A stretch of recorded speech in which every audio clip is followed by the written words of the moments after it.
வணக்கம் கிரிஷ். வணக்கம் சதீஷ். வணக்கம்.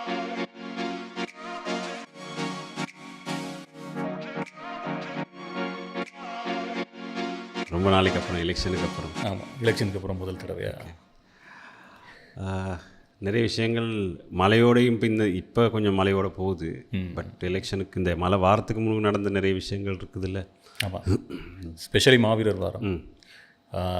இந்த போருக்கு பிறகு 2009ஆம் ஆண்டு போருக்கு பிறகு மிக வெளிப்படையாக, ரொம்ப வெளிப்படையாக இவ்வளவு தூரம் உணர்வெழுச்சியோட ஒரு அது கொண்டாட்டம் இல்லை. நிறைய பேர் தப்பாக கொண்டாட்டம்ன்றாங்க. அது கொண்டாட்டம் இல்லை, அது ஒரு அனுஷ்டானம். இறந்தவர்களை நினைவு கூறுறது. அது வந்து தமிழர் மரபு, எல்லோரிடமும் இருக்குது, எல்லா காலத்துலேயுமே வழி வழியாக வாரது. அப்போ இந்த புதிய கவர்மெண்ட்டை என்ன செய்ய போகுது அப்படிங்கிற ஒரு பெரிய கேள்வி இருந்துச்சு. இதுக்கு முதல்லையும் அனுஷ்டானங்கள் நடந்தது. நான் இருந்த அந்த 7 வருஷமுமே எல்லா மாவீரர் வாரத்துலேயும் துயிலும் இல்லங்கள்லையும் நானும் போய் நின்றுருக்கேன். இதுக்கு முதலும் இருந்தது, அது மஹிந்த ராஜபக்ஷே ஆட்சியில் இருக்கும்போது இருந்தது. என்ன சில கெடுபிடிகள் இருக்கும். சில துயிலும் இல்லங்கள் பக்கம் வரவிட மாட்டாங்க, சில பேர் கைது செய்யப்படுவாங்க. இந்த புலனாய்வு அது பொலிட்டிக்கலாக யூஸ் பண்ணப்படும். அது 2 விளையாட்டு இருக்குது அதில், அதையும் சொல்லலாம் அடுத்து. ஸோ ரணில் விக்ரமசிங்க ஆட்சியில் இருக்கும்போதும் இது வந்து எல்லா காலத்துலையுமே நடந்துட்டு தான் இருந்தது. ஆனால் இவ்வளவு தூரம் வெளிப்படையாக அரசாங்கத்தினுடைய அச்சுறுத்தல் எதுவுமே இல்லாமல், புலனாய்வு பிரிவைச் சேர்ந்த சிஐடியோட அச்சுறுத்தலும் இல்லாமல், ரொம்ப வெளிப்படையாகவே உணர்வெழுச்சியோட பெருந்திரளான மக்கள் கலந்து கொண்ட ஒரு மாவீரர் தினம் வந்து இந்த மாவீரர் தினம் தான். இது வந்து நான் நினைக்கிறேன் போருக்கு பிறகு மிக முக்கியமான ஒரு சந்தர்ப்பம். எங்கேயுமே சிஐடி போயிட்டு மிரட்டலை, சும்மா போயிட்டு வீடியோ எடுப்பானுங்க.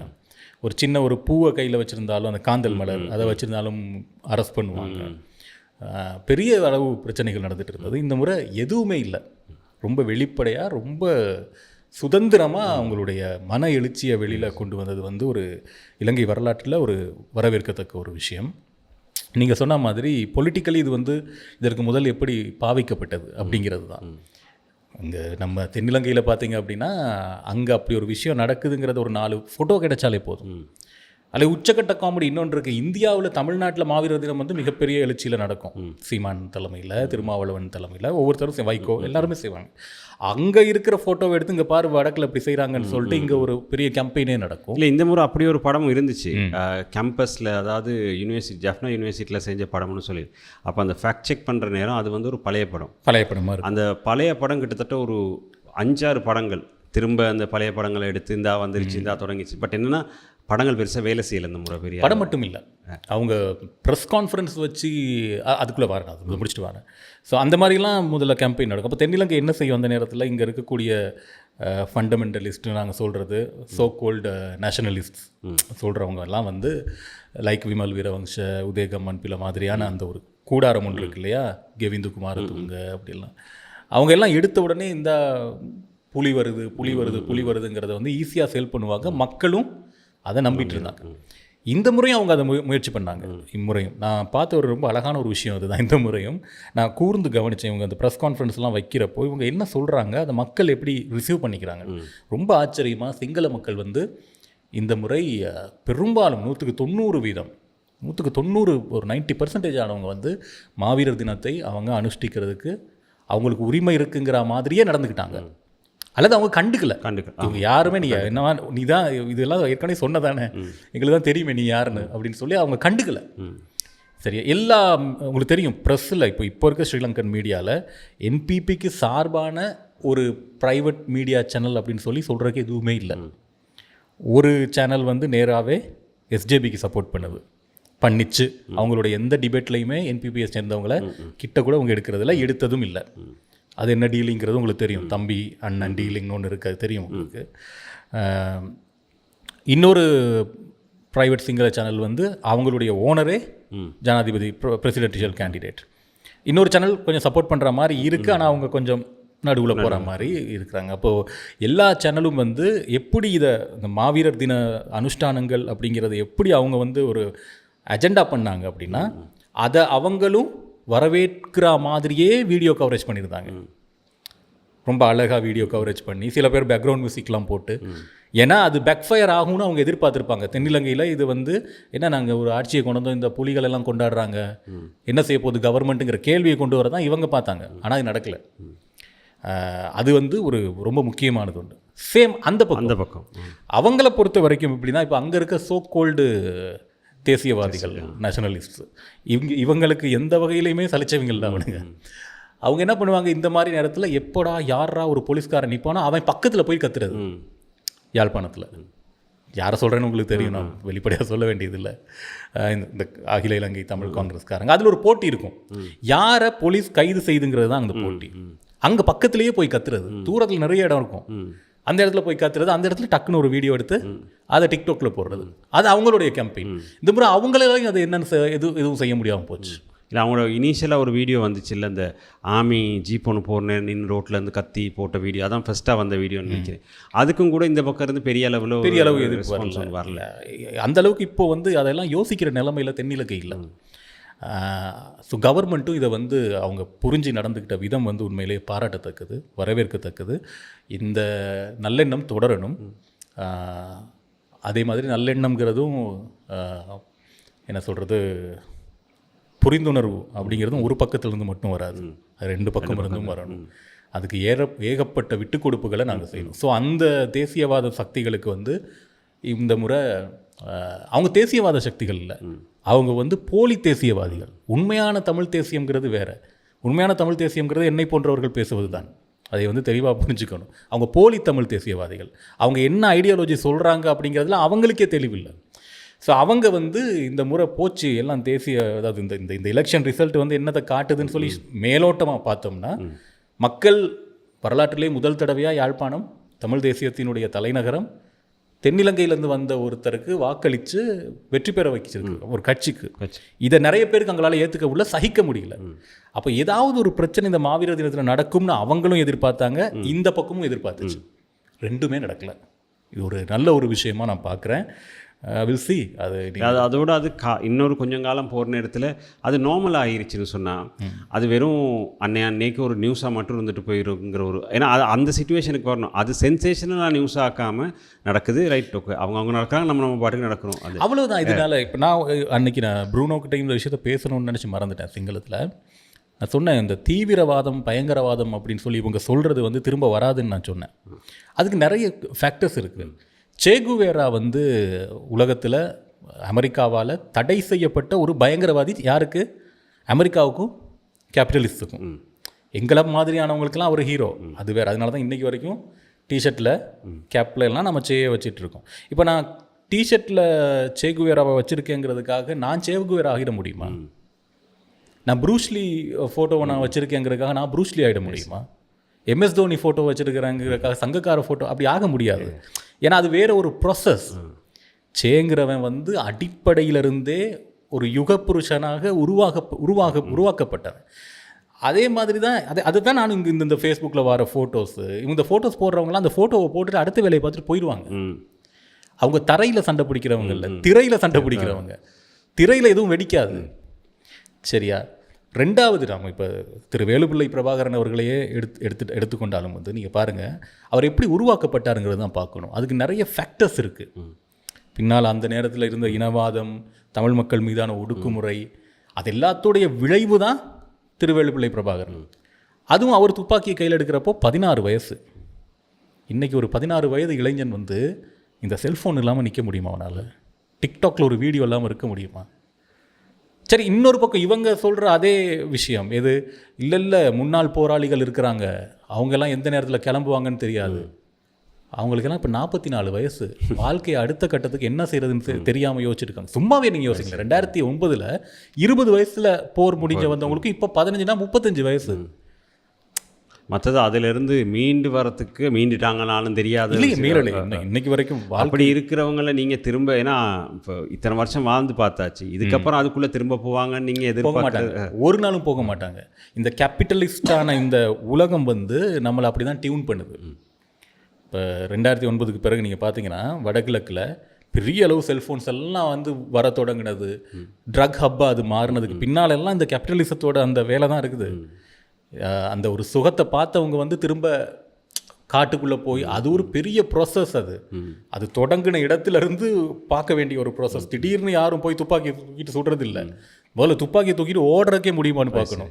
10 அடி தூரம் நம்மளால் இன்னைக்கு யாரும் இளைஞர்களால் ஓட முடியுமாங்கிறது பார்க்கணும்.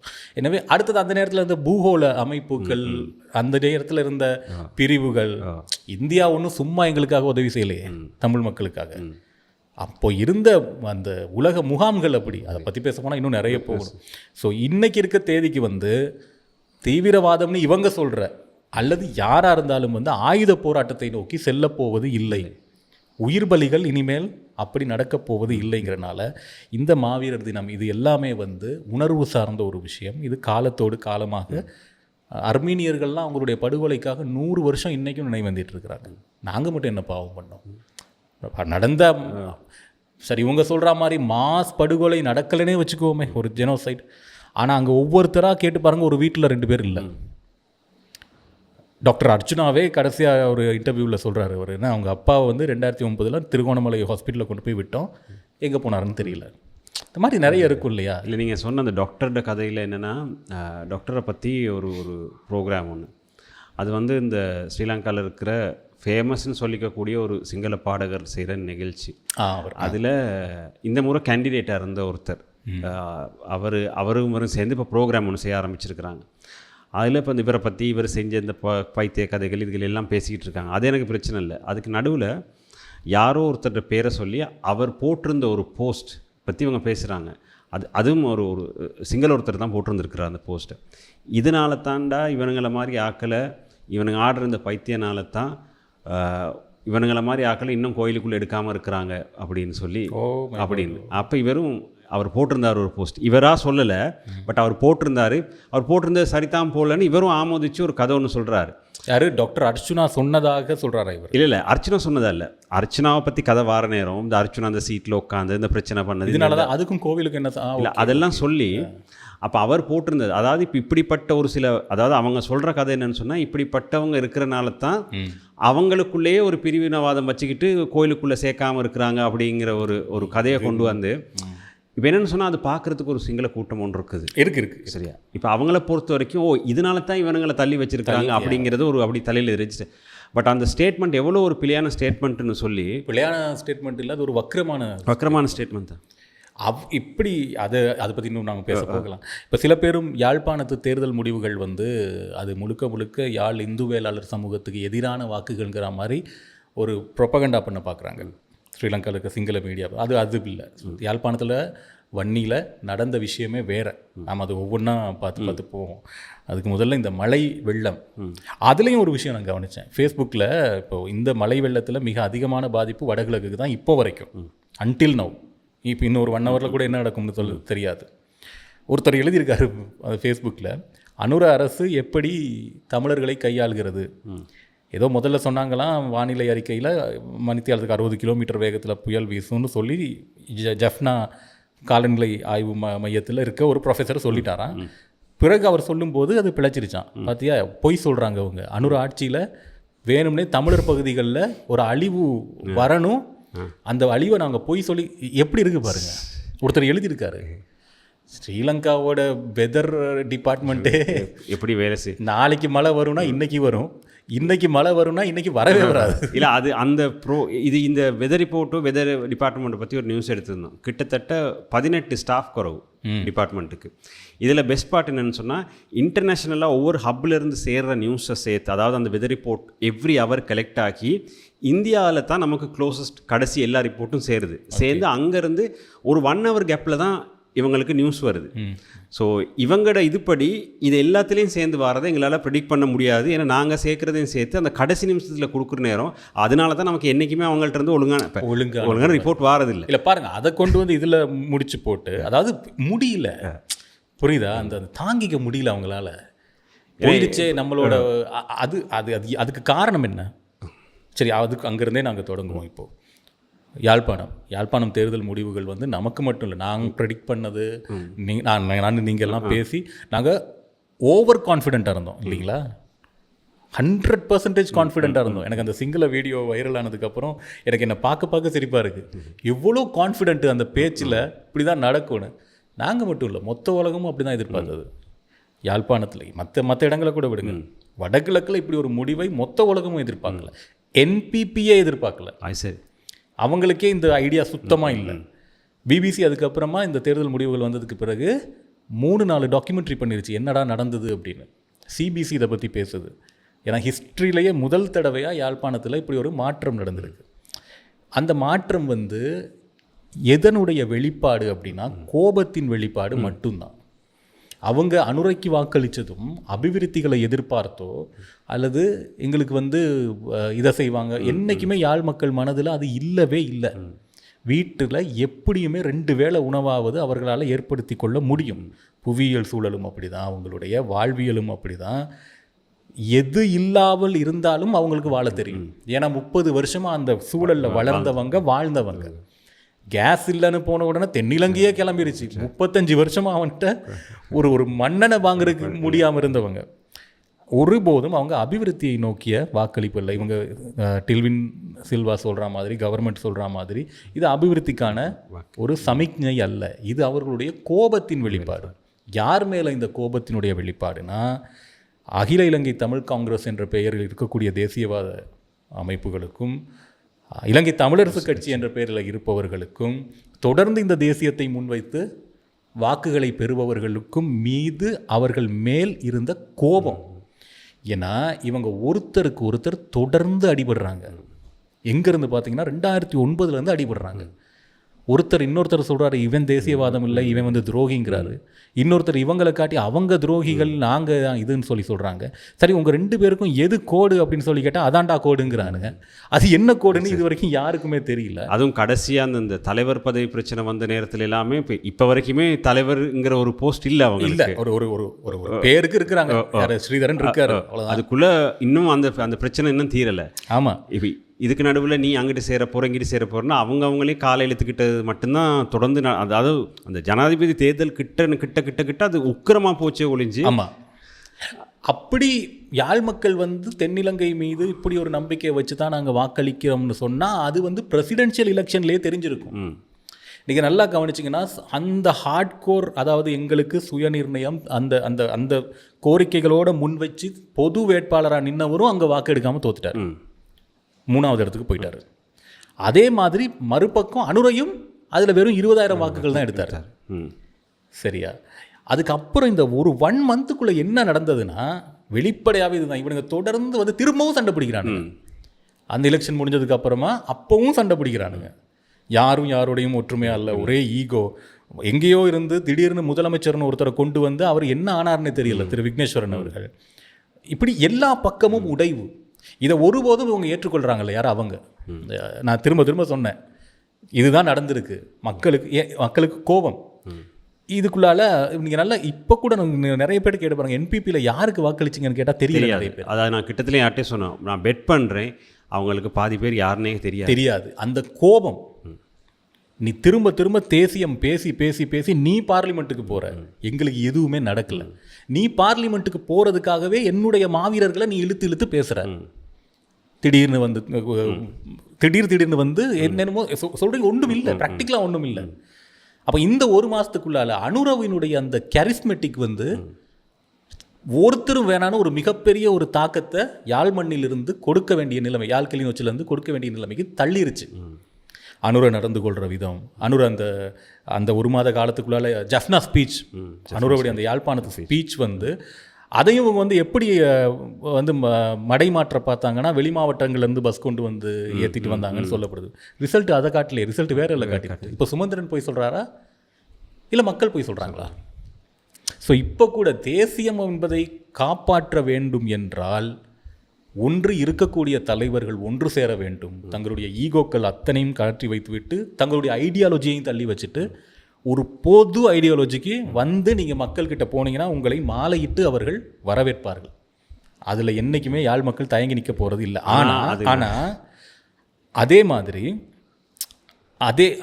அதே மாதிரி அவங்களால வந்து ஒன்றுபட முடியலைன்னா நீங்கள் விலகிக்கோங்க. அடுத்த யங்கர் ஜெனரேஷன் இருக்குது, அவங்க வந்து அந்த தேசியத்தை கையில் எடுத்து கொண்டு போவாங்க. நீங்கள் இவர்களுடைய நடவடிக்கை எப்படி இருக்குது, இந்த கஜேந்திரகுமார் பொன்னம்பலம், திரு சுமந்திரன் போன்றவர்களுடைய நடவடிக்கையெல்லாம் நல்லா அவதானிச்சிங்கன்னா இந்த தேசியம் அப்படிங்கிறத வெளியில் பேசி அதையே கொண்டு வந்து இப்போ கரைச்சிட்டாங்க. இப்போ அது போச்சு. இப்போ அந்த வார்த்தையை சொன்னாலே ஓட்டு கிடைக்காதுங்கிற நிலைமைக்கு கொண்டு வச்சுட்டாங்க. எனக்கு அப்படி நம்பிக்கை இல்லை. எனக்கு மாவீரர் தினத்தில் அந்த எழுச்சி வந்து எனக்கு அப்படி ஒரு செய்தியை சொல்லலை சதீஷ். எனக்கு சொல்கிற செய்தி வந்து அதுதான், அவங்க மனசில் வந்து அந்த தேசியம்ங்கிறது நாட்டினுடைய பிரிவினை அல்ல, அது தன்னைத்தானே ஆள்கின்ற சுயநிர்ணயம். அது நிறைய வித்தியாசம் இருக்குது, நாங்கள் நிறைய பேசியிருக்கோம். அந்த மக்கள்கிட்ட அந்த எண்ணமும் அந்த ஆதிக்கமும் அப்படியே இருக்குது. ஆனால் இந்த கோபம், இதில் இனிமே அனுரவுடைய ஆட்சி, இந்த புதிய ஆட்சி எப்படி நடந்து கொள்ள போகுதுங்கிறத பொறுத்து இதை அவங்க தக்க வைப்பாங்க, இல்லைனா இல்லாமல் போகும். ஸோ யாழ்ப்பாணத்தில் நடந்தது இதுதான். டக்ளஸ் தேவானந்தாவுக்கு என்ன நடந்ததுங்கிற கேள்வி. அவருடைய வாக்கு இன்னும் குறைஞ்சில்லையே. வாக்குகள் பெருசாக பெரிய அளவு கணிசமாக குறையல. பட் அதை விட மற்ற பக்கம் கூடிட்டுங்கிற. ஸோ அவருக்கு இருந்த அந்த பேஸ் வந்து அப்படியே தான் இருக்குது. என்பிபிக்கு வந்தது இந்த மூணும் வந்து அந்த கோபத்தினுடைய வெளிப்பாடு தான், அதுவும் அரசு ஊழியர்களுடைய அந்த வெளிப்பாடு. அதுக்கப்புறமா நம்ம சொன்ன மாதிரி தமிழரசு கட்சி 8 ஆசனங்களை தொடர்ந்து எடுத்துருச்சு. கஜேந்திரகுமார் பொன்னம்பலம் வெற்றியிட்டார். கீழே வன்னியில் பார்த்தீங்கன்னா, வன்னியில் காதர் மஸ்தான் நாங்கள் சொன்ன மாதிரியே அவருக்கானதை தக்க வச்சுட்டாரு. ரிஷாட் பதியுதீன் தக்க வச்சுட்டாரு. வன்னியில் நாங்கள் எதிர்பார்த்ததை விட என்பிபியினுடைய வாக்குகளும் கூடியிருக்கு. தமிழரசு கட்சி இந்த 2வது இடம் 8 ஆசனங்கள். அப்படி எனக்கு என்ன புரியலைன்னா, 2009 யாழ் கிளிநொச்சி மொத்த மாவட்டத்திலையும் தமிழரசு கட்சியினுடைய ஆசனங்கள் 9. அங்கே இருக்கிற நாளிதழ்கள் எல்லாம் இதை பெருசாக போட்டிருந்தாங்க, அதை அன்னைக்கு பெருமையாக எழுதுனாங்க. இன்றைக்கி மொத்த வடகிழக்கையும் 8 பேர் அதையும் பெருமையாக எழுதுறானுங்க. அமோக வெற்றியாம். பெருமை பேசி பேசியே ஒரு கூட்டம் இல்லாமல் போகல. இல்லை, அதுலேருந்து தெரியுது இப்போது உங்களுக்கு இன்னும் பிரச்சனை என்னங்கிறத நீங்கள் இப்போ இது பண்ணிக்க விருப்பப்படுறீங்க. they don't want to understand. அதுதான் விஷயம்.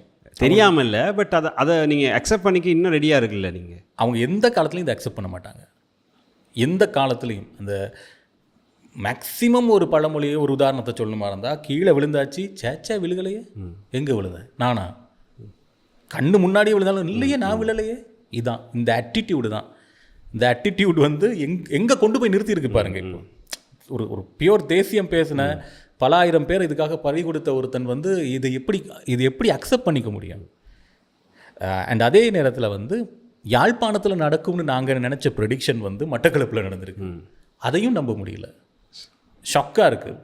ஏன்னா லாஸ்ட்டு எலெக்ஷனில் வந்து என்கிட்ட இருக்குது அந்த டேட்டா எடுத்து வச்சேன். 2020 ட்ரிங்கோ டிஸ்ட்ரிக்டில் வந்து சம்பந்தன் மட்டும்தான் வின் பண்ணியிருந்தார். அதே மாதிரி நான் சொல்கிறேன், ஐடாக்கை பொறுத்த வரைக்கும் மட்டும் நான் சொல்கிறேன். இந்த அதோடு சேர்த்து மட்டக்களப்பு மாவட்டத்தில் தமிழ் மக்கள் விடுதலை புலிகள் பிள்ளையான் கடந்த முறை ஜெயிச்சிருந்தார். அம்பாறையில் கருணா வந்து 35,000 வாக்குகள் எடுத்தார், ஆனால் அவரால் வெல்ல முடியல. இந்த ஈஸ்டர்ன் இதுகளை பார்த்தீங்க அப்படின்னு சொல்லி மட்டக்களப்பில் 2 பேர் அவங்க தமிழரசு கட்சியில். குறிப்பாக மட்டக்களப்பில் பார்த்தீங்கன்னா இதுவரைக்கும் தமிழ் மக்கள் விடுதலை புலிகளுக்கு கூட வாக்களித்தவங்க மறுபடியும் தேசியத்துக்கு வாக்களிச்சிருக்காங்க, தமிழரசு கட்சிக்கு. நான் எதிர்பார்த்தது அந்த ஒரு மாவட்டம் அப்படியே ஸ்வெப் பண்ணும் ஐடாக் அப்படின்னு இலங்கை தமிழரசு கட்சி எடுக்கும்னு சொல்லி நினச்சது. 98% தமிழ் மக்கள் வாழ்கிற யாழ்ப்பாணத்தில் நடக்கல. அது அப்படியே ஷிஃப்ட் ஆகி மொத்த ஸ்ரீலங்காலேயே அந்த மட்டக்களப்பு மாவட்டத்தில் மட்டும்தான் என்பிபியால் வெல்ல முடியாமல் போனோம். அது மாதிரி அந்த இமேஜ் உருவாகியிருக்கு. எனக்கு என்னென்னா இப்போ இது தெரியல, என்னென்னா இந்த யார் சாணக்கியன் தொடர்ந்தும், அதாவது சாணக்கியனோட பொலிட்டிக்கல் ஸ்டாண்ட் என்னென்னு தெரியலை, ஏதாவது ஒரு பிரச்சனை வந்த நேரத்தில் என்றைக்குமே அது சரிக்கு நின்னதா பிழைக்கு நின்னதாங்கிறத தாண்டி பிரச்சனைகளுக்காக நின்னதை தொடர்ந்து நான் பார்த்துருக்குறேன். மேபி அந்த ரீசனாக இருக்கும். ஏன்னா அந்த மாடு பிரச்சனை ஒன்று வந்துச்சு இல்லை, கொண்டு மயிலத்தம்படு அந்த இடம், அந்த அந்த அந்த பிரச்சனை நேரமெல்லாம் ரொம்ப ஸ்ட்ராங்காக அது பெரிய பிரச்சனையாக போயிட்டு அந்த பௌத்த பிக்குகளோட சண்டை பிடிச்சி அது எனக்கு அது உண்மையாக போயாங்கிறது எனக்கு தெரியாது. பட் அந்தளவு தூரத்துக்கு போனது மேபி இவர் நமக்காக நிற்கிறாருங்கிற ஒரு ஐடியாலஜியை கொடுத்துருக்கலாம். மற்றது இப்போ இந்த கோட்டா அரசாங்க காலத்தில் கோவிட் காலத்தில் வந்து யாராலையுமே ஏற்றுக்க முடியாத ஒரு வேலை செஞ்சாங்கல்ல எங்கள் நம்ம இஸ்லாமிய சகோதரர்களுடைய. அந்த நேரம் முக்கியமாக ஒரு லாஸ்ட் ரைட்ஸ் என்ன இப்போ வரைக்கும் சகிக்கவே முடியாத ஒரு விஷயம் அவங்களை கொண்டு போய் எரிச்சது அப்படிங்கிறது. அதுக்கெல்லாம் வந்து சாணக்கியன் மிகப்பெரிய அளவு குரல் கொடுத்துருந்தாரு பார்லிமெண்ட்டுக்குள்ளேயே, மற்றவங்களையும் விட. அதனால் இஸ்லாமியர்களுடைய வாக்குகளும் சாணக்கியனுக்கு எப்படியுமே போயிருக்கும். ஸோ மட்டக்களப்பில் அதான் நிலவரம். யாழ்ப்பாணத்தில் நான் நினச்சது எல்லாம் மட்டக்களப்பில் நடந்திருக்கு. யாழ்ப்பாணத்தில் நான் நினச்சதெல்லாம் எதுவுமே யாழ்ப்பாணத்தில் நடக்கலை. ஆனால் இந்த வாக்குகள் வந்து இந்த அடிப்படையில் தான் விழுந்தது. இது வந்து ஒரு கோபத்தின் வெளிப்பாடு தானே ஒழிய இது உலகத்துக்கு ஒரு செய்தி கொடுக்குது, நம்ம வந்து கரம் கொடுக்குறோம், உங்களோட நாங்கள் இணைந்து கொள்ள தயாராக இருக்கிறோம். அதை அட்வான்டேஜாக ஒரு தென்னிலங்கை அரசு எடுத்துக்கொள்ள முயற்சி செய்தால் அதனுடைய விளைவுகள் வந்து திரும்பவும் ஒரே இடத்துல சுற்றிக்கிட்டு தான் இருக்கும். இது ஒரு அட்வான்டேஜ் அல்ல, இது வந்து ஒரு சமிக்ஞை, ஒரு சிக்னல். அதை வந்து சரியாக பயன்படுத்தும்னு சொல்லி நாங்கள் நம்பலாம். வேறு என்ன சொல்லுங்கள்? இதுக்கு நடுவில் நம்மளோட நுவரெலியா மாவட்டம் ரொம்ப ட்ரை பண்ணோம். ஆமாம் ஆமாம் ஆமாம். ஆனால் அவங்கள பொறுத்த வரைக்கும் ஓரளவுக்கு அவங்களோட ரிசல்ட்ஸ் ஓகே இல்லை அவங்களுக்கு. யாருக்கு? இலங்கை தொழிலாளர் காங்கிரஸை பொறுத்த இல்லை இல்லை, பெரிய வீழ்ச்சி, மிகப்பெரிய வீழ்ச்சி. அதுதான் இந்த எலெக்ஷன்லேயே ரொம்ப முக்கியமானது. அதுக்கு சில காரணங்கள் இருக்குது. எப்படி நான் சொல்கிறேன் அப்படின்னா, இப்போது யார் என்ன சொன்னாலும் காங்கிரஸுக்கு 65,000 முதல் 70,000 வாக்குகள்ங்கிறது இவ்வளவு காலம் இருந்தது. அது எப்படின்னா மெயின் கேண்டிடேட்க்கு எவ்வளோ ஓட்டு விழுகும் அப்படிங்கிறத பொறுத்து தான் அவங்களுடைய மொத்த ஓட்டும் எது அப்படின்னு சொல்லிட்டு. இப்போது ஆறுமுகம் தொண்டமானுக்கு 65,000 வாக்குகள் அப்படின்னா, மூணாவதாக போட்டியிடுற பிலிப் குமாரோ இல்லை நம்ம சக்திவேலோ அவங்களுக்கு வந்து ஒரு 40,000 ஓட்டு வரும். அந்த 25,000 இடைவெளி தான் அந்த ஜாதி ஓட்டு. சரியா? அவனுக்கு என்ன நான் ஓட்டு போடுறதுங்கிறது தான் அந்த 25,000 இடைவெளி. ஆனால் பேஸ் வந்து 65,000, மொத்தமும் 65,000 ஓட்டு கன்ஃபார்மாக அவங்களுக்கு விழுவும். அவங்களும் இந்த முறை அந்த நம்பிக்கையில் தான் இருந்தாங்க. ஆனால் மக்கள் ஒரு மிகப்பெரிய ஒரு அடியை தலையிலே அடிச்சிருக்காங்க. அது எப்படின்னா, தம்பி கொஞ்சம் ஒரு ஓரமாக இரு, நீ கொஞ்சம் இரு, நாங்கள் கொஞ்சம் பார்த்துக்குறோம் அப்படிங்கிறது தான் அந்த அந்த அந்த அந்த அடி. ஏன்னா அந்த 65,000த்துலேயும் 20,000 வாக்குகள் அவர்கிட்ட இருந்து எடுத்து என்பிபிக்கு போயிருக்கு. அதாவது சோக்கோல்டாக இந்த ஜாதிக்காரனுக்கு தான் நான் ஓட்டு போடுவேன், என்ன இருந்தாலும் ஐயாங்க அப்படின்னு சொன்னவங்க நீ வேணான்னு மாற்றி ஓட்டு போட்டிருக்காங்க. என்ன காரணம்னா, நான் கேள்விப்பட்ட வரைக்கும் நீங்கள் அன்னைக்கு சொன்ன மாதிரி இவருடைய நடவடிக்கைகள், இவர் திரு ஜீவன் தொண்டமான் இருந்த முன்னாள் அமைச்சருடைய அந்த நடவடிக்கைகள், அவர் நடந்து கொள்கிற விதம் வந்து நிறைய பேரை முகம் சொல்லிக்க வச்சுருக்கு. இது நான் நேராகவே போய் அங்கே பேசும்போதே நிறைய நடந்ததை கேள்விப்பட்டேன். முதலாவது வந்து தோட்ட தலைவர்கள் எல்லாம் போய் சந்திக்கிறப்போ, அதாவது ரொம்ப முக்கியமாக இந்த பிரசிடென்ஷியல் எலெக்ஷனுக்கு பிறகு, பிரசிடென்ஷியல் எலெக்ஷன் முடிஞ்சதுக்கப்புறம் இவருடைய நடவடிக்கைலாம் ரொம்ப வன்மமாக மாறிட்டதாக சொல்லப்படுது. நான் கேள்விப்பட்ட வரைக்கும். இதுக்கு மேலே எனக்கு வழக்கெல்லாம் போடக்கூடாது, அவங்களுடைய நான் கேள்விப்பட்ட வரைக்கும் சொல்கிறேன். சரி, நாங்கள் பேரை மாற்றிக்குவோம், அந்த நபர் ஒருத்தர் அப்படி. அப்போது இவர் போகும்போதெல்லாம் ரொம்ப நிறைய பேசியிருக்காரு. என்னால் ஆக்கவும் முடியும், அழிக்கவும் முடியும், காக்கவும் முடியும், பழி வாங்கவும் முடியும். நீங்கள் நான் சொன்ன ஆளுக்கு ஓட்டு போடல, என்கிட்ட இந்த மாதிரிலாம் வராதிங்கன்னு சொல்லி ரொம்ப இப்படிலாம் பேசியிருக்கதா சொல்கிறாங்க. அந்த கோபம் அவங்களுக்கு இருக்குது. எல்லாவற்றுக்கும் மேலே வடக்கையும் விட மலையகத்தில் சிங்கள மொழி அறிவு கூட, சிங்களத்தை வந்து உள்வாங்கக்கூடிய அந்த தன்மை கூட நுவரெலியா டிஸ்ட்ரிக்டில், மற்ற எல்லா இடத்துலையுமே. அது வந்து அவங்க நிறைய நியூஸ் பார்க்குறப்போ, டிக்டாக்ல வரப்போ, இந்த அனுரங்கிற அந்த அலை தான், அனுரையோட வேவ் தான் அவங்களையும் ஸ்வெப் பண்ணிடுச்சு. அதே மாதிரி இந்த கொழும்பில் வேலை செய்யக்கூடிய மலையத்தை சேர்ந்தவங்க பெரிய அளவில் அதுக்கு நினைக்கிறேன் இன்ஃப்ளூயன்ஸ் பண்ணியிருக்கிறாங்க. நிறைய வீடுகளில் போயிட்டு வற்புறுத்தியிருக்கிறாங்க. அதாவது நீங்கள் எதுவுமே ஓட்டு போடலன்னா என் கூட பேசாதீங்க அப்படிங்கிற அளவுக்கு நிறைய வற்புறுத்தியிருக்கிறாங்க, நிறைய சொல்லியிருக்கிறாங்க. திகாம்பரம் வந்து அவருடைய வாக்குகளில் மிகப்பெரிய வீழ்ச்சி. அவருக்கு வந்து குறைஞ்சது 90,000 வாக்குகள் அளவுக்கு இருந்திருக்கும்.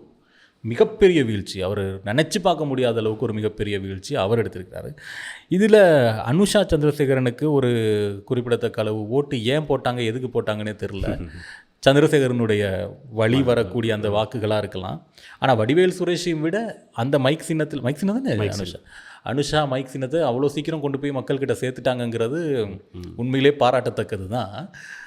ஆனால் அந்த வேஸ்ட்டு, மேபி அந்த ஓட்டுகள் கூட இவங்ககிட்ட வந்து உடஞ்சி போன ஓட்டாக இருக்கலாம். அகெயின் என்பிபி வந்து நுவரெலியா டிஸ்ட்ரிக்டில் ரொம்ப தீவிரமாக திட்டமிட்டு ரொம்ப சரியாக அவங்களுடைய வேலைகளை செஞ்சுருக்கிறாங்க. அதுதான் நான் சொன்னது. இப்போ நுவரெலியா மாவட்டத்தில் என்பிபிக்கு ஆதரவானது எங்களுக்கு இவங்களால் எந்த பிரயோஜனமும் இல்லை, உங்களை நம்பி எங்களுக்கு எந்த யூஸும் இல்லை, நீங்களாவது எங்களுக்கு ஏதாவது செய்யுங்கிறது நுவரெலியாவில் ஓகே. யாழ்ப்பாணத்தில் அது இல்லை.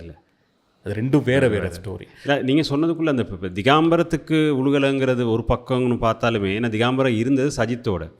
ஆனால் என்னை பொறுத்த வரைக்கும் ஜீவனுக்கு உழுகாதுங்கிறது வந்து ஏற்கனவே இருந்த அரசாங்கத்தில் இருந்த ஒரு அமைச்சர், அதாவது உங்களோட பிரச்சனையை தீர்த்தார்னு சொல்கிற ஜனாதிபதிக்காக போடுங்கன்னு சொல்லி கேட்டு தான் அந்த கட்சிக்காக நின்னது. அவருக்கு இல்லாமல் போனது, அவ்வளோ தெரிஞ்சும் அவருக்கு போடாமல் விட்டதுங்கிறதா எனக்கு இருக்கிறதுல. இப்போ திகாம்பரத்துக்கு கிடைக்கலங்கிறத விட ஜீவனுக்கு கிடைக்கலங்கிறது எனக்கு பெரிய ஒரு. தொடர்ந்து அவங்களுடைய நடவடிக்கைகளை பாருங்கள், நம்ம பர்சனல்லாம் பேச வேணாம், அரசியலில் அவங்களுடைய நடவடிக்கைகள் நகர்தல்களை பாருங்கள். 2015 மொத்த நாட்டினுடைய சிறுபான்மையினமுமே ராஜபக்ஷ குடும்பத்தின் மீது மிகப்பெரிய வெறுப்பில் இருந்தது, ரொம்ப பெரிய வெறுப்பில் இருந்தது. சிங்கள மக்களுக்கும் அப்படி தான். அவங்களுடைய எதேச்சாதிகாரம், அவங்களுடைய அரச அச்சுறுத்தல்கள், அவங்க அபிவிருத்திங்கிற பேரில் அவங்க செஞ்ச விஷயத்தெல்லாம் அவங்களுடைய நடவடிக்கைகள் எல்லாமே ரொம்ப பெரிய இதில் இருந்தது. அந்த நேரத்துலையும் காங்கிரஸ் இல்லை நாங்கள் ராஜபக்ஷையோடு தான் இருப்போம் அப்படின்னு சொல்லி எடுத்த முடிவு எதேச்சாதிகாரமாக இல்லையா? அதோட அர்த்தம் என்ன? மக்கள் அடுத்து அது எலெக்ஷன் முடியும் போது என்ன நடந்தது? மக்கள் மைத்ரிபால சிறிசேனவுக்கு வாக்களிச்சிட்டாங்க. ஆறுமுகம் சொன்னதும் கேட்காம வாக்களிச்சிட்டாங்க. அதோடைய அர்த்தம் என்ன? மக்கள் சிந்திக்கிற முறையில் நீங்கள் சிந்திக்கவில்லை. எப்போவுமே நீங்கள் என்ன முடிவெடுக்கிறீங்க அப்படின்னா, அவங்க சிந்திக்கவே மாட்டாங்க. நாங்கள் யாரை சொல்கிறோமோ அவங்களுக்கு நீங்கள் வாக்களிப்பீங்க. மறைந்த முத்துசிவலிங்கம் எங்கள் ஊர் மெரையாவுக்கு ஒரு நாள் சொன்னதாக எங்கள் அப்பா சொல்லுவார். காங்கிரஸ் ஒரு செருப்பை காட்டினாலும் நீ எல்லாம் அதுக்கு ஓட்டு போடணும் அப்படின்னு அவர் சொன்னதாக எங்கள் அப்பா சொல்லுவார். சரியா? அந்த வார்த்தை வேணால் கொஞ்சம் இப்போ இல்லாமல் இருக்கலாம். அதே தான் இப்போ செந்தில் என்ன சொல்கிறாரு, நீங்கள் என்ன அந்த ஒரு வார்த்தை சொல்லியிருந்தார் கிட்டத்தில், நீங்கள் ஓட்டு போடுறது எங்களால் தான், காங்கிரஸால் நாங்கள் கொடுத்தது தான். காங்கிரஸ்லாம் ஒன்றும் செய்யலை. காங்கிரஸ் அது நடக்கும்போது பக்கத்தில் இருந்தது. மலையக மக்களுக்கான வாக்குரிமையில் மிகப்பெரிய பங்களிப்பை செய்து முடித்தது ஈரோஸ் அமைப்பு. இன்றைக்கும் ஈரோஸில் பழைய தலைவர்கள் உயிரோடு இருக்காங்க. இந்த பிதுருத்தலாகில் ரூபாயினி கோபுரம் இருக்குல்ல, அந்த ரூபாயினி கோபுரத்தை போயிட்டு அட்டாக் பண்ணி அதை தகர்த்து, அது ஃபெயிலியர் அட்டாக், அதில் ஜெயிலுக்கு போய் ஈரோஸில் இருந்து இன்னைக்கு வரைக்கும் உயிரோடு இருக்கிறவங்க எவ்வளவோ பேர் இருக்காங்க. சரிங்களா? ஈரோஸ் தான் தன்னுடைய கோரிக்கைகளில் பல அம்ச 85 திம்பு பேச்சுவார்த்தையில் இதை முதலாக முன் வச்சது. மலையக தமிழர்களுக்கு வாக்குரிமையும் பிரஜா உரிமையும் வேணும் அப்படிங்கிறத அவங்க தான் கொண்டு வந்தது. இவங்களும் அதில் இருந்தாங்க, இவங்களே செய்யலை. இந்த தந்தை பெரியார் தமிழர்களுக்காக போராடினார், தந்தை பெரியார் மட்டும்தான் போராடினாருன்னு சொல்கிற மாதிரி இவங்க மட்டுமே எல்லாம் ஒன்றும் போராடல. அதுக்குள்ளே நிறைய விஷயம் இருக்குது. ஆனால் இவங்க இதையே திரும்ப திரும்ப சொல்லி நீங்கள் சொன்ன மாதிரி நாங்கள் என்ன சொன்னாலும் மக்கள் செய்வாங்கிற நம்பிக்கையில் 2015 செஞ்சது. அப்போவே உங்களுக்கு புரிஞ்சிருக்கணும், மக்கள் அலர்ட்டாக இருக்கானுங்க, ஜென்ரேஷன்ஸ் மாறிடுச்சு, இதுக்கு மேலே நம்ம அப்படி நகரக்கூடாதுங்கிறத அவங்க முடிவு பண்ணியிருக்கணும். தென் ஆஃப்டர் அதுக்கப்புறம் கோட்டாபய ராஜபக்ஷே ஆட்சிக்கு வர்றப்போ கோட்டாவுக்கும் இவங்க சப்போர்ட் பண்ணாங்க. சரியாக 2 வருஷம் ஆகுறப்போ கோட்டாவுடைய அந்த பிரச்சனை நழுவி போகிறப்போ, அவரால் கொண்டு போக முடியல, அந்த ஆட்சி தோல்வி அடையுதுன்னு சொல்கிறப்போ வேகமாக ஒரு மீட்டிங்கை போட்டு, நான் எங்களுக்கும் கோட்டாவுக்கும் நீ சம்மந்தமே இல்லைன்னு சொல்லிட்டு, எனக்கும் அவனுக்கும் சம்மந்தம் இல்லைப்பா, நீ தானே ஓட்டு போட்ட, நீயே பார்த்துக்கங்கிற மாதிரி. அப்போ நான் சொல்லலை, அது வரைக்கும் நாங்கள், அதாவது அவன் பவர்ஃபுல்லாக இருந்தானா நாங்கள் சொன்னோம், அந்த பாருங்க அவர் ஜெயிச்சிட்டாரு. ஆக்சுவலாக நினைக்கிறேன் அவர் தான் அதிலிருந்து கலந்து வந்தவர்னு நினைக்கிறேன். ஆமாம், எனக்கு ஞாபகம் இருக்கிற வரைக்கும். பின்னால் இந்தியாவோட அழுத்தங்கள் அப்படி இருந்திருக்கலாம், அது வேற. ஏன்னா இந்தியா என்ன சொன்னாலும் செய்கிறது தானே மலையக கட்சிகளுடைய வேலை. சரிங்களா? அந்த மாதிரி அதுக்கப்புறம் திரும்ப ஒவ்வொரு முறையும் இவங்க எடுக்கிற நடவடிக்கை எல்லாமே மக்கள் சார்பாக இல்லை. மக்களுக்கு எதையாவது வாங்கி கொடுக்கறது, இல்லை மக்களுக்கு வர ஒரு பிரச்சனையை தீர்த்து வைக்கிறது, இது இல்லை அரசியல். அந்த அரசியல்லாம் எப்போவோ முடிஞ்சு போச்சு. ஆனால் இவரை சுற்றி இருக்கிற ஒரு டீம் இருக்கும்ல, அன்னைக்கு நாங்கள் கேட்ச மாதிரி, அது ரொம்ப ஒஸ்டான ஒரு டீம். இல்லாதான் இப்போ சஜித், அதாவது 2ஆவதாக இருக்கக்கூடிய எதிர்க்கட்சி தலைவர் ஆகுவார்னு சஜித் இருக்கிற நேரத்தில் எல்லாருக்குமே பொதுவாக ஒரு சின்ன பிள்ளைகிட்ட கேட்டாலும் தெரிஞ்சிருக்கும், ரணிலை பொறுத்த வரைக்கும் ஓட்டு கிடைக்காதுன்னு தெரிஞ்ச ஒரு கட்சியில் தொடர்ந்து நீங்கள் புடிவாதத்துக்கு நின்றுக்கிட்டு கேட்டதுங்கிறது உங்களுக்கு அவ்வளவு தெரியாமல்லே. ரணில் அதில் அவருடைய விளையாட்டு கேம் சரியாக முடிஞ்சிருச்சு. இப்போ ஜீவன் தொண்டமான் காங்கிரஸினுடைய பாராளுமன்ற உறுப்பினராக, ஐக்கிய தேசிய கட்சி பாராளுமன்ற உறுப்பினராக. இப்போ ரணில் விக்ரமசிங்க அடுத்து அவருக்கு ஒரு ஆள் போதும். அடுத்த எல்லா இடத்துலையும் என்ன சொல்கிறார், யானை சின்னத்தில் நாங்கள் ஒரு ஆளை வச்சுருக்கோம், உள்ள போட்டாச்சுல்ல. திலீப் ஜாவிரியால் முடியல, ரஞ்சன் ராமநாயக்கவால் முடியல. ஆனால் ரணில் உள்ள இல்லாட்டியும் நம்ம யானை சின்னத்தில் யானை சின்னத்தை யார் தேர்ந்தெடுத்து, யானை சின்னம் யாருக்காவது ஞாபகம் இருக்கு? அந்த சின்னம்ங்கிறதே மறந்து போச்சு பலருக்கு. இப்போ அந்த 40,000 ஓட்டுங்கிறது வந்து ஜீவனுக்கு விழுந்தது யானைக்கு ஐக்கிய தேசிய கட்சி ஓட்டு இல்லை, அது வந்து காங்கிரஸ் ஓட்டு தான். காங்கிரஸுக்கு எல்லா காலத்துலேயும் நன்றி கடன்கிற பேரில் அடிமை வேலை செய்கிறவங்களுடைய ஓட்டு தான் அது. அண்ட் இன்னொரு முக்கியமான விஷயம், கடைசி நேரத்தில் பிலிப் குமார் போன்றவர்கள் கட்சியை விட்டு வெளியில் போனது. அவங்க சொன்ன அந்த கருத்துக்கள் எல்லாம் வந்து ரொம்ப ஆழமாக பார்க்கப்பட வேண்டியது. மக்களும் அதை வந்து ரொம்ப கவனமாக பார்த்தாங்க. சிடபிள்யூசி சொத்துக்களுக்கு என்ன நடக்குது, ஒரு குடும்ப ஆட்சி அதுக்குள்ளே என்ன நடக்குதுன்னு சொல்லி எல்லாம் அவர் பேசுனது வந்து மக்களை நிறைய பாதிச்சிருக்கலாம். அவர் அந்த நேரத்தில் அதை வெளியில் வந்து சொன்னது அவருக்கு சில நேரம் சீட்டு கொடுக்காமல் இருந்திருக்கலாம், அது அவங்களுடைய உள்ளக பிரச்சனை. ஆனால் அவர் சொன்ன விஷயம் மக்கள்கிட்ட போயிடுச்சு. தென் அந்த கடைசி நேரத்தில் அவர் பேசின விஷயங்கள் எல்லாம் அங்கங்கே நிறைய பரவுனுச்சு இல்லையா, டிக்டாக்ல அங்கங்கே ரொம்ப முகம் சுளிக்கிற மாதிரி. எங்களுக்கு இருக்க தேவை என்னென்னா அதெல்லாம் தவிர்க்கணும். தவிர்த்தா ஒரு நல்லது தானே, ஒரு யங் லீடர் நல்லது தானே. ஆனால் அடுத்த பக்கம் வந்து இதை தாண்டி போகிறோம் அப்படின்னா, சிங்கள மக்கள் இந்த முறை செய்திருக்கிற அந்த அற்புதம், அம்பிகா, பிரதீப், சரோஜா போல்ராஜ் இவங்க எல்லாம் வந்து அம்பிகா யாருங்கிறது பதுளையில் இருக்க தமிழ் மக்கள் பாதி பேருக்கே தெரியாது. ஆனால் அந்த மொத்த வாக்குகளில் 80% வந்து சிங்கள மக்களுடைய வாக்குகள். அதுவும் ரொம்ப பியூட்டிஃபுல்லான ஒரு விஷயம். இந்த முறை அந்த யாருமே எதிர்பார்க்காது. அம்பிகா, பிரதீப் எல்லாம் வந்து சிங்கள மக்களுடைய மனசுக்கு பேசியிருக்கிறாங்க. இப்போ ப்ரூனோ அன்னைக்கு சொன்ன மாதிரி தான் அதில் சிங்கள மக்களுக்கு ஒரு கில்ட்டி ஃபீல் வந்திருக்கு. பக்கத்துலேயே இருக்கானுங்க அவனுங்க, இவங்கள நாம் இது வரைக்கும் கண்டுக்கலையே அப்படிங்கிற ஒரு விஷயத்தை, அதாவது உலகத் தலைவர்களுடைய பேச்சுக்கு இணையாக சிங்கள மக்கள் மனசில் கொண்டு போய் விதைச்சிருக்கிறாங்க. பதுளை மாவட்டத்தில் 2வது இடம் அம்பிகா. அவ்வளோ பெரிய ஒரு வாக்கு. பார்க்க போனால் காங்கிரஸ் வந்து காலகாலமாக இருந்து மற்ற மலையக மக்கள் அதில் தோத்தவங்க இப்போ இந்த ஹரின் பெர்னாண்டோ, பிறகு சுரேஷ் வடிவேல் இவங்கள மாதிரியோட பார்க்குற நேரம், அதில் சுரேஷ் வடிவேல் கூட விடுங்க, ஹரினை வச்சு யோசிங்க. எங்களுடைய மொழி பேசுகிற ஒருத்தன் என்ன இருந்தாலும் அப்படின்னு ஓட்டு கொடுக்கல அந்த மக்கள். பரவாயில்ல, முதல் புள்ளடி நான் யாருக்கு போட்டேன், 2வது நீ வா, அதுதான் அது. 2வது மனசை வச்செல்லாம் இல்லை, அத்தனை பெரிய அன்போடு தான் கொடுக்கப்பட்டிருக்காது. ரத்னபுர டிஸ்ட்ரிக்டில் ப்ரோ எனக்கு தெரிய ஒரு பார்லிமெண்ட்டு மெம்பரை நிறுத்தி வைக்கிறதே பெரிய விஷயம் தமிழில். அவ்வளவு இனவாதம் பிடிச்ச ஒரு மாவட்டம் ரத்னபுரம். ஒவ்வொரு முறையும் வந்து யுத்தம் இருந்த காலத்துலேயும் சரி, அதுக்கு பிறகு 2015 வரைக்கும் சரி, அடிக்கடி அங்கே இருக்கிற எஸ்டேட்டுகளுக்குள்ளே புகுந்து அடிக்கிறது, அந்த மக்களை துன்புறுத்துறது. எனக்கு ஞாபகம் இருக்குது, ஒரு முறை அங்கே இருந்த மக்கள் அடித்து புசலாவையில் கொண்டு வந்து போட்டு வச்சுருந்தாங்க, கொஞ்சம் காலமாக நிறுத்தி வச்சுருந்தாங்க. அவ்வளவு இனவாதம் பிடிச்ச ஒரு ஊர். அங்கே 1,40,000 வாக்குகள் சில்லற கொடுத்து ஒரு பிரதீப்ங்கிற ஒரு தமிழரை கொண்டு வந்து நிறுத்தியிருக்கிறாங்க. அந்த சேஞ்சை பாருங்கள், மக்களுடைய அந்த மாத்திர அன்பிலீவபிள். சரோஜா போல்ராஜ் அப்படிங்கிறவங்களுக்கு கிடைச்சிருக்கிற அந்த வாக்கு மாத்திரையில் என்ன ஒரு 20,000 தமிழர்கள் இருப்பாங்களா மேக்சிமம். அதில் வாக்கு 10,000 பேருக்கு தான் இருக்கும். ஸோ அது வந்து ஒரு பெரிய சேஞ்ச் தான். இந்த மாற்றங்களை வந்து ஒரு நாடாக மற்ற எல்லாருமே உள்வாங்கிக்க வந்து பார்க்கணும். வழக்கம் போல் இதில் ஒரு சின்ன ஒரு பிரதேசவாதம் தான் அங்கேயும் கட்டி எடுத்து விடுறாங்க. உலகத்துக்கு இதை சொல்கிறது இல்லை.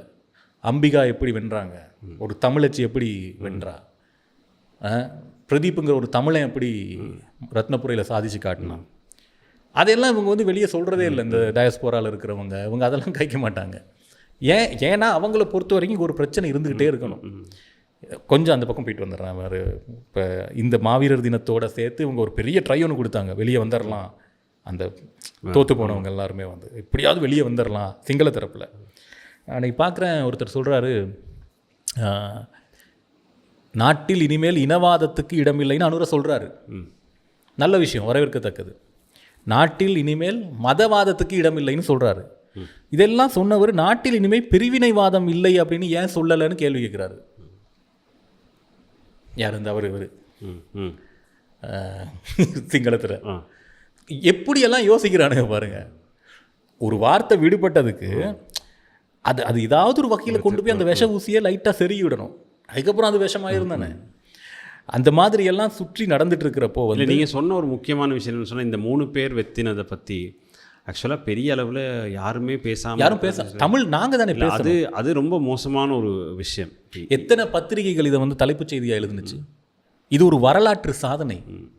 இந்த ஒரு சிங்களத்தீவு இவங்க சொல்லி சொல்லி சொல்லி சொல்லி கொண்டு வரப்பட்ட ஒரு சிங்களத்தீவில் 3 தமிழர்கள் அவங்க கோட்டைக்குள்ளேயே அவங்க மக்களால் அமோக வெற்றி அடைய செஞ்சுருக்கிறாங்க. எத்தனை பத்திரிகைகள் இது எழுதுனுச்சு? இல்லை தான் ஸ்ரீலங்கா கிரிக்கெட் டீமில் ஒரு தமிழனுக்கு இடம் இல்லைன்னு சொல்லி மட்டும் 1000 தடவை எழுதக்கூடிய ஆக்கள் எடுக்கலைன்னு இந்த முறையும் இல்லைன்னு சொல்கிற நேரத்தில் இப்படி 3 பேர் நீங்கள் சொன்ன இந்த பாயிண்ட்டோட இப்போ இதே நான் சொல்கிறேன் நூறலியால் வின் பண்ணியிருந்தாலோ இல்லாட்டி வன்னியில் வின் பண்ணியிருந்தாலோ அது வேறு பிரச்சனை. பட் அது அவங்களோட கோட்டை, அதுக்குள்ளே வின் நினைச்சும் பார்க்க முடியாது. அதுதான் இங்கே இருக்குது மாத்திரங்கிற நேரத்தில். இப்போ மறுபக்கம் பார்ப்போமே, யாழ்ப்பாணத்தில் ஒரு சிங்கள கேண்டிடேட் வின் பண்ணுவாரா? யாழ்ப்பாணத்தில் ஒரு மலையக கேண்டிடேட் வின் பண்ணுவாரா? ஏன் நீங்கள் அவ்வளோ போகிறீங்க? யாழ்ப்பாணத்தில் ஒரு மலையக கேண்டிடேட் கொண்டு போய் நிப்பாட்டி வின் பண்ணுவார். ராமலிங்க சந்திரசேகரனை வெளில சொல்லுங்களேன். ராமலிங்க சந்திரசேகரன் நின்றுருந்தால் தான் தோற்றுருப்பாருன்னு அவருக்கும் தெரியும். அதனால தான் அவர் தேசிய பட்டியலுக்கு அதுதான் அவர் ரொம்ப காலமாக இருக்கிறவர். நீங்கள் சொல்கிறது உண்மையான, அதாவது அவர் கேட்டாலுமே அவருக்கே கிடைக்க முடியாது. ஃபைனலி 2020 கேட்டார்ல, இந்த முறை கேட்டிருந்தா சில நேரம் ஒரு ஓரமாக எப்படி வந்திருப்பாரோ தெரியல. ஆனால் ஒரு புத்திசாலித்தனமான முடிவு. ஸோ அதுதான் அங்கே நடக்கவே முடியாது, இப்போ வரைக்குமே நடக்கவே முடியாதுன்ற ஒரு விஷயம் இங்கே நடந்துருச்சே. அதுதான். ஆனால் எத்தனை பேர் இதை வந்து பேசுனாங்க, எத்தனை இங்கே பிபிசி எத்தனை முறை வந்து டாக்குமெண்ட்ரி அடிச்சிச்சு இதை பற்றி. இதெல்லாம் பேச மாட்டாங்க. இங்கே ஒரு கன்ஃப்ளிக்ட் இருந்துக்கிட்டே இருக்கணும், மக்கள்கிட்ட பிரச்சனை இருந்துக்கிட்டே இருக்கணும். சிங்களவன்னா இப்படி தான் அப்படின்ற ஒரு அந்த விம்பத்தை அங்கே வச்சுட்டே இருக்கணும். தமிழனா இப்படி தான்ன்ற அந்த விம்பத்தை இங்கே வச்சுட்டே இருக்கணும். நடுவில் நாங்கள் அடிச்சுக்கணும். இதுதான் அந்த விஷயம். உண்மையில் ஒரு வருந்தத்தக்க ஒரு விஷயம், துரதிர்ஷ்டவசமான ஒரு விஷயம். ரொம்ப ஒரு வருத்தத்துக்கு உரிய விஷயந்தான் அது. இதை பற்றி எழுதலை அப்படிங்கிறது.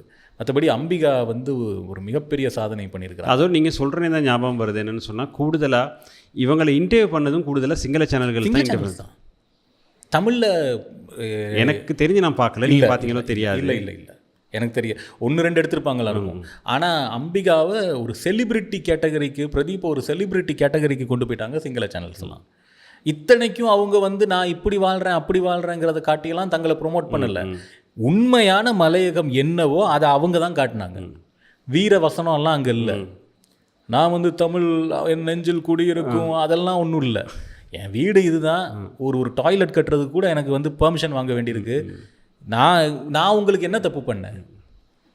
அந்த கேள்வி தான் நிறைய பேர் அள வச்சது. அந்த கேள்வி தான் மக்கள்கிட்ட கொண்டு போய் சேர்த்துருக்கிறது. அந்த கேள்வி தான் உண்மையில் ஒரு மிகப்பெரிய ஒரு வரலாற்று சாதனை. வரலாற்றில் இப்படி ஒன்று இதுக்கு முன்னாடி நடந்தது இல்லை, இதுக்கு பிறகு நடக்குமான்னு தெரியல. அதுதான் சொல்கிறது இது யுகப்புரட்சி அப்படின்னு சொல்லி. ஸோ ஒரு வகை எலெக்ஷன் முடிஞ்சு மினிஸ்ட்ரிஸும் கொடுத்து. இல்லை, எனக்கு ஒரு சின்ன கேள்வி இருக்குது. மனோ கணேசன் அவர்களுக்கு என்ன நடந்தது அப்படிங்கிற கேள்வி என்னால் இப்போவும். இல்லை, மனோ கணேசனை பொறுத்த வரைக்கும் நான் பார்த்த வரைக்கும் என்னென்னு சொன்னால் 20,000 ஓட் அனுர் அலையில் அடிப்பட்ட 20,000 ஓட். மற்ற பக்கம் போயிருக்க ஓட்டோடு சேர்த்து சஜித்து கிட்டத்தட்ட 1,40,000 ஓட் குறைஞ்சிருக்கு. அதாவது பிரசிடென்ஷியல் எலெக்ஷனில் கொழும்பில் எடுத்த ஓட்டிலேருந்து கிட்டத்தட்ட அரைவாசிக்கு 50% குறைஞ்சிருச்சு. அந்த ஓட் முழுக்க அந்த பக்கம் போயிருச்சு. ப்ளஸ் இதுக்குள்ளே என்ன நடந்துச்சுன்னு சொன்னால், கேண்டிடேட்ஸ் கூடிட்டாங்க, நிறைய பேர் உள்ளுக்குள்ளே வந்துட்டாங்க. 5,000-10,000 எடுத்த கேண்டிடேட்ஸும் நிறைய பேர் இருந்தாங்க. ஆனால் மனோ கணேசனை பொறுத்த வரைக்கும் அது ஒரு பெரிய வீழ்ச்சி. ஆனால் அனுர பக்கம் போயிருக்கிற அந்த என்பிபிக்கு கிடைச்சிருக்க ஓட்டோட பார்க்கணுன்னு இவங்களுக்கு வந்திருக்க பெர்சன்டேஜில் அந்த பெர்சன்டேஜ் அந்த பழைய 40,000% கிட்ட தான் நிற்கிது. அது அதாவது மொத்தமாக எஸ்ஜேபிக்கு வந்திருக்க ஓட்டுக்குள்ளே எடுத்து பார்க்குற நேரம் அந்த 20,000 அந்த கணக்குக்கு நிற்கிது. ஏன்னா இங்கே ஒரு கிட்டத்தட்ட சஜித்துக்கு மட்டுமே 1.5 லட்சம் ஓட்டு இல்லாமல் போயிருக்குது.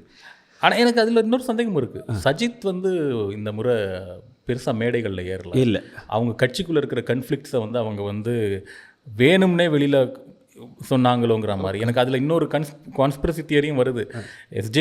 என்பிபி வந்து அமோக வெற்றி அடையணும்னு அவங்களும் விரும்பியிருக்காங்களோங்கிற மாதிரி எனக்கு தோணுது. இல்லை, இருக்கலாம். ஏன்னா இப்போ நீங்கள் சொன்ன மாதிரி நிறைய ஸ்டேஜில் எங்கேயும் காணல. குறிப்பாக இந்த தமிழ் மக்கள் இருக்கக்கூடிய பிரதேசங்களில் நானும் எங்கேயுமே பார்க்கல. அவர் ஸ்டேஜில் ஏறி காய்ச்சிருக்கலாம். பட் எனக்கு தெரிஞ்சு கண்ணுக்கு தெரியலை. அதை விட்டு பெரிய அளவில் அவங்க கேம்பெயின் செஞ்ச மாதிரியும் எனக்கு பெருசாக தெரியல. ஆக்சுவலி மனோ கணேசன் செஞ்ச அளவுக்கு கூட அவங்க கட்சியை சேர்ந்த மற்றவங்க செஞ்சதை நான் பார்க்கல எங்கேயுமே.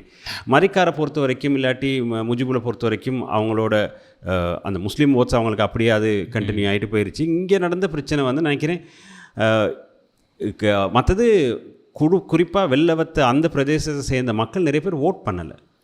அவங்க ஓட் பண்ணுறதை பற்றி பெருசாக கணக்கெடுக்கல. நாங்கள் என்னத்துக்கு போயிட்டு இதுக்கெல்லாம் மெனக்கெடணும், தோக்க போகிறது தான், அதுக்குள்ளே நாங்கள் ஏன் போயிட்டு சும்மா இது பண்ணணும் நினைக்கிறேன். வந்த 20,000 கூடுதலாக கொட்டையன மட்டக்குழி அந்த தெமட்ட கூட அங்கிட்டிருந்து வந்ததை ஒழிஞ்சு இந்த பக்கம் இருந்து வாக்கு வந்திருக்கிறதுக்கான சான்ஸ். மனோ கணேசனோட அந்த ஓட் பேஸ் வந்து door to door vote base தானே, எல்லாரையும் தெரியும். எல்லாரும் இந்த முறையும் டோர் டு டோர் போயிட்டு வீடு வீடாக போயிட்டு கேம்பெயின் செஞ்சு நான் நினைக்கிறேன் மனோ கணேசன் செஞ்ச அளவு கேம்பெயின் கொழும்புல எஸ்டிபியில் யாருமே செஞ்சிருக்க மாட்டாங்களா இருக்கும். சரி, அதுலேயும் அவர் கடைசி நேரத்தில் கொடுத்த அந்த ஸ்டேட்மெண்ட் பாருங்கள், எங்களுக்கு வாக்களிக்காட்டி பரவாயில்ல, காங்கிரஸுக்கு வாக்களிங்க.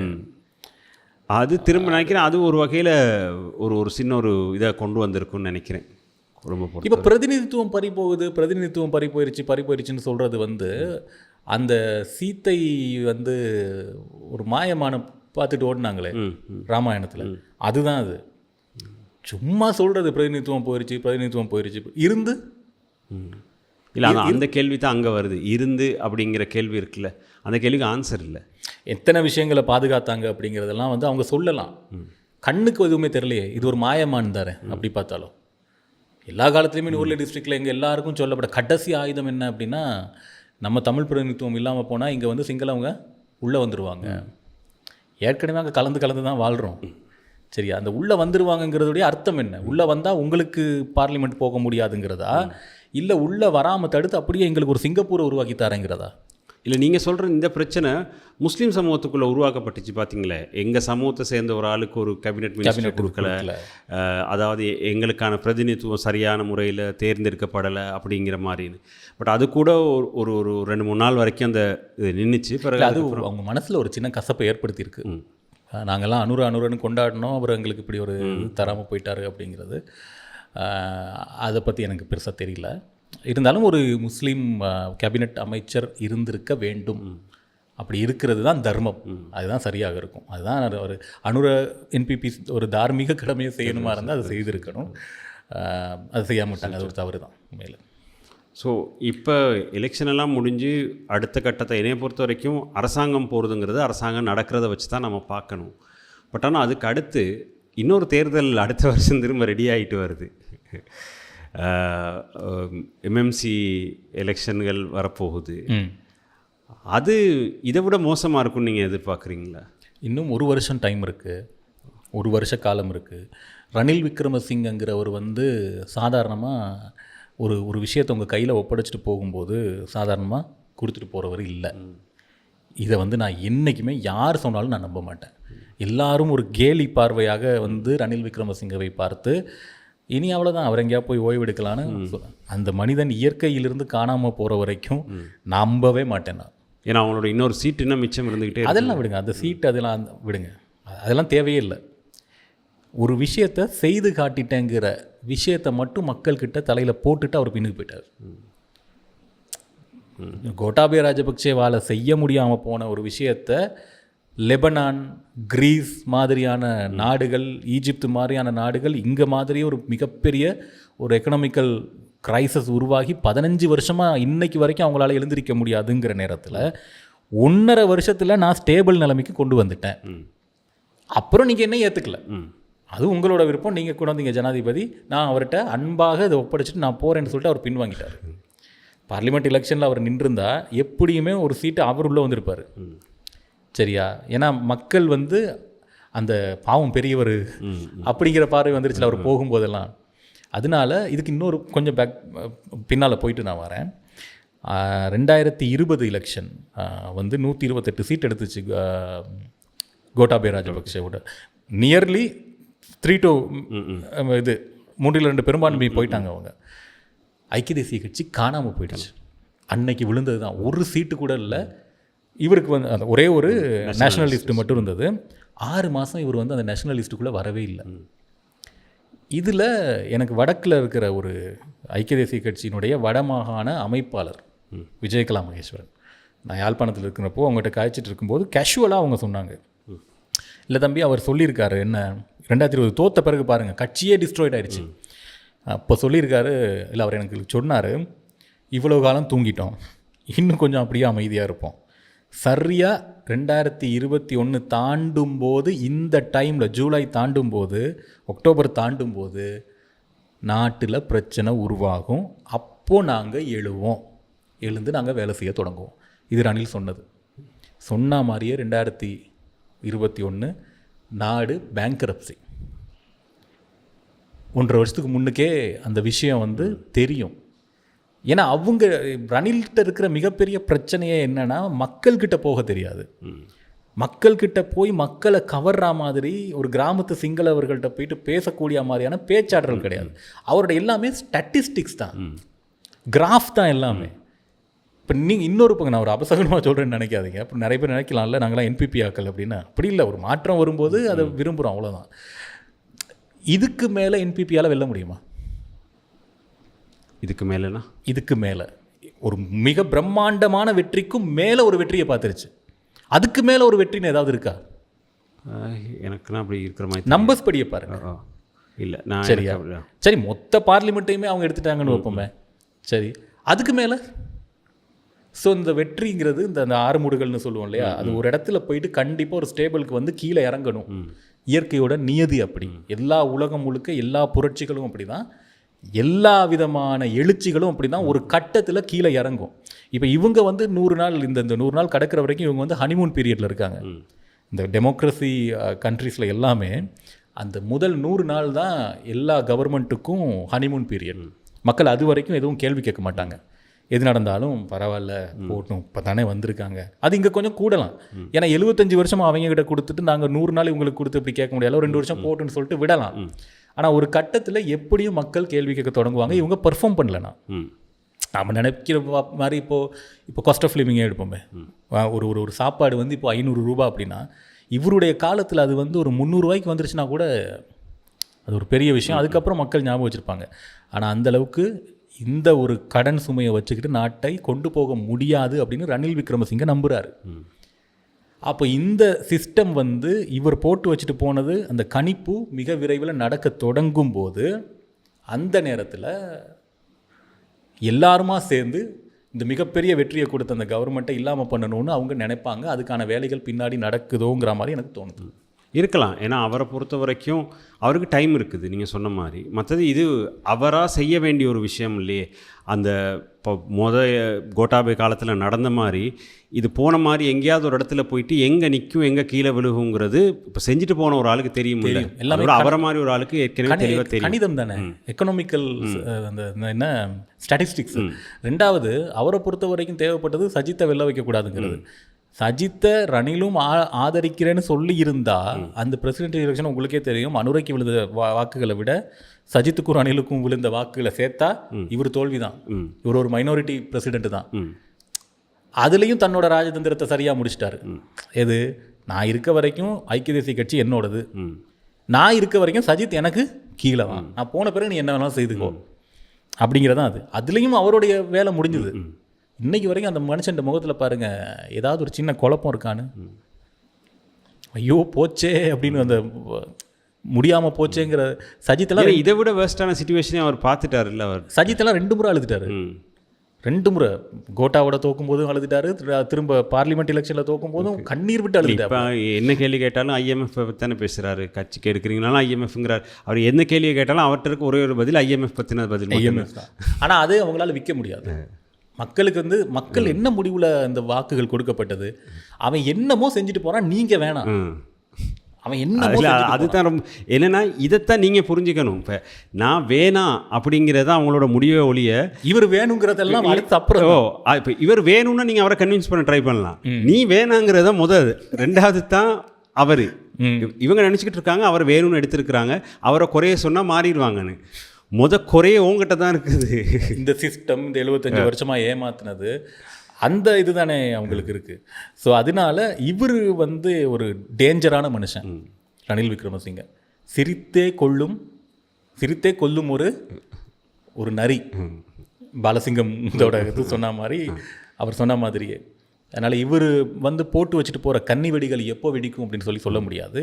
இதுவும் சில நேரம் நாங்கள் ஓவர் கான்ஃபிடென்ட்டில் பேசுகிறோமோ தெரில. ஏன்னா நாங்கள் பேசுகிறது எல்லாமே வந்து இனிமேல் திரும்ப யோசிக்க வேண்டிய அளவுக்கு மக்களுடைய மனங்கள் மாற்றம் அடைஞ்சிருக்கு. அது நிலைத்திருந்தால் சந்தோஷம். இதுக்கு நடுவில் SJB இன்னைக்கு வரைக்குமே ஒரு சீட்டை தவிர மிச்ச எந்த நேஷனலிஸ்ட் சீட்டுமே இன்னும் தெளிவாக அறிவிக்கலை. இதுக்குள்ளே நினைக்கிறேன் அந்த நேஷனலிஸ்ட் சீட்டுக்கு கிட்டத்தட்ட ஒரு 7-8 பேரோட பேர்கள் மாறி மாறி தன்னையை தானே போட்டுக்கணும். நேற்று நான் கண்ட யார் ஒருத்தர் என்னையை சேர்ந்தெடுக்கலைன்னு சொன்னால், ஏன்னா அவர் தான் இருக்கிறதுலே ஹையஸ்ட் ஓட் எடுத்த ஒருத்தர் இருக்கிறாரு. தன்னை எடுக்கலைன்னு சொன்னால் நான் என்னைய தற்கொலை பண்ணிட்டு சாவேங்கிற நிலைமைக்கு பேசிட்டார். இருணிக்கா எனக்கு கிடைக்கணும்னு இருக்காங்க. மனோகணேசன் கட்சி சார்பாக எனக்கு ஒரு சீட் கிடைக்கணும்னு இருக்காரு. பிறகு சுஜீவ சேரசிங்க தனக்கு ஒரு சீட் கிடைக்கணும், இல்லை முஸ்லீம் பிரதிநிதித்துவ தங்களுக்கு ஒரு சீட் கிடைக்கணும்னு இருக்கிறாங்க. இப்போ இப்படி கேட்டுக்கிட்டு இருக்கிற டைமில் இதில் யாராவது ஒரு ஆள் கொடுத்தா யாராவது ஒரு ஆள் கோவைக்கு தான் போகிறாங்க எப்படியுமே. அது கட்சியிலேருந்து திரும்ப பிரிஞ்சு யுஎன்பி பக்கம் போகிறதுக்கான சான்சஸை உருவாக்குறதுக்கு வாய்ப்பு இருக்குமா எங்கிட்ட? இந்த பக்கம் சொல்லிடாக 159 பேர் கட்டுக்கோப்பா அவங்கள வந்து அழகாக நீங்கள் டிஃபைன் பண்ணிடலாம். இது இப்படி தான்னு சொல்லிட்டு டிஃபைன் பண்ணிடலாம். மறுபக்கம் நீங்கள் டிஃபைன் பண்ண முடியாது. என்னைக்கு டிஃபைன் பண்ண முடியாமல் இருக்கோ அங்கே தாக்க முடியாது. ஒரு சாதாரண போரில் கூட, எங்கள் இலங்கையில் நடந்த போரில் கூட எல்லாருமே சொல்கிறது என்னென்னா, விடுதலை புலிகள் வந்து கெரில்லாக்களாகவே இருந்திருந்தாங்கன்னா அவங்க என்றைக்கோ வென்றிருப்பாங்க. ஏன்னா அவங்க யார் என்ன எங்கேருந்து வராங்க எங்கேருந்து வெடிக்கிறாங்க எதுவுமே தெரியாது. ஆனால் அவங்க வந்து ஒரு டிஃபைன்குள்ளே வந்துட்டாங்க கடைசியாக. அப்போ ஈஸினா அந்த அந்த ஸ்ட்ரக்சர் பேசிக் விழுந்துருச்சு இல்லை. அது மாதிரி இவங்க வந்து ஒரு டிஃபைன்குள்ளேயே இருக்காங்க.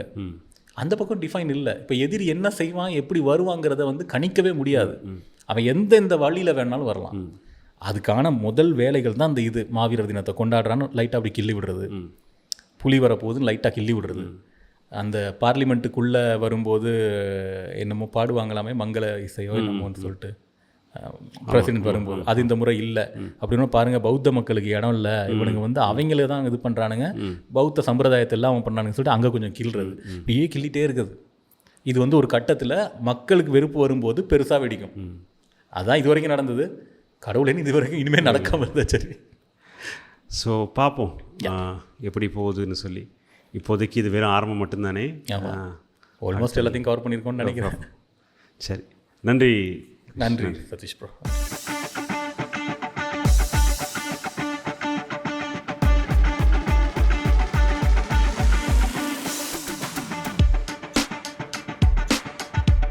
එක්ස්කලෝසිව් කන්ටන්ට් රැසක් සමගින් අලුත්තුඩු SL බ්ලොග් වෙබ් අඩවිය වෙත දැන්ම පිවිසන්න.